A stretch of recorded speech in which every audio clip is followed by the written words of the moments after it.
ఈ chicken fry అయితే మనం డీప్ ఫ్రై అయితే చేయము, కానీ షాలో ఫ్రై అయితే చేస్తాం అనమాట. చూసే వాళ్ళకి డీప్ ఫ్రై చేసినట్టే కనిపిస్తుంది, చాలా టేస్ట్ కూడా బాగుంటుంది. మరి లేట్ చేయకుండా ఈ చికెన్ ఎలా చేయాలో ప్రాసెస్ లోకి అయితే వెళ్ళిపోతాం. చికెన్ లోని ఉప్పు పసుపు వేసుకొని కలుపుకొని దాన్ని స్టవ్ మీద పెట్టుకొని మీడియం ఫ్లేమ్ మీద చికెన్ లో వాటర్ అంతా వినికిపోయినంత వరకు మనం ఉంచుకుంటే చాలు. తర్వాత స్టవ్ మీద కళాయిని పెట్టుకొని అందులో ఆయిల్ పోసుకొని జీడిపప్పు అలాగే పచ్చిమిర్చి ఫ్రై అయ్యాక 2 పెద్ద ఉల్లిపాయ తరుగునైతే వేసుకోవాలి. ఇక్కడ ఆనియన్స్ కొద్దిగా ఎక్కువ వేసుకుంటే ఫ్రై అనేది మనకి టేస్ట్ బాగుంటుంది అనమాట.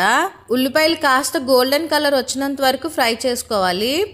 తర్వాత అందులోనే మరికొంచెం ఉల్లిపాయలు తగ్గ ఉప్పు అలాగే అల్లం వెల్లుల్లి పేస్ట్ వేసుకొని అల్లం వెల్లుల్లి పేస్ట్ పచ్చివాసన పోయినంత వరకు మనం ఫ్రై చేసుకుంటే సరిపోతుంది. మీ స్పైసీకి తగ్గట్టుగా కారాన్ని అయితే వేసుకోవాలి, కానీ ఈ చికెన్ ఫ్రైకి కొద్దిగా కారం అనేది ఎక్కువ వేసుకుంటే టేస్ట్ చాలా బాగుంటుంది అనమాట.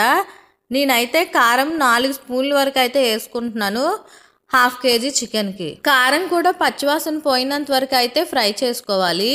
తర్వాత మనం రెడీ చేసి పెట్టుకున్న చికెన్ కూడా అందులో యాడ్ చేసుకొని కారం చికెన్ ముక్కలకి బాగా పట్టేటట్టు ఫ్రై చేసుకోవాలి లో ఫ్లేమ్లో. తర్వాత 1 టేబుల్ స్పూన్ గరం మసాలా వేసుకొని మరొకసారి కలుపుకొని చివరిగా కొత్తిమీర అయితే వేసుకోవడమే. మరిన్ని రెసిపీస్ కోసం మన ఛానల్ని సబ్స్క్రైబ్ చేసుకోండి.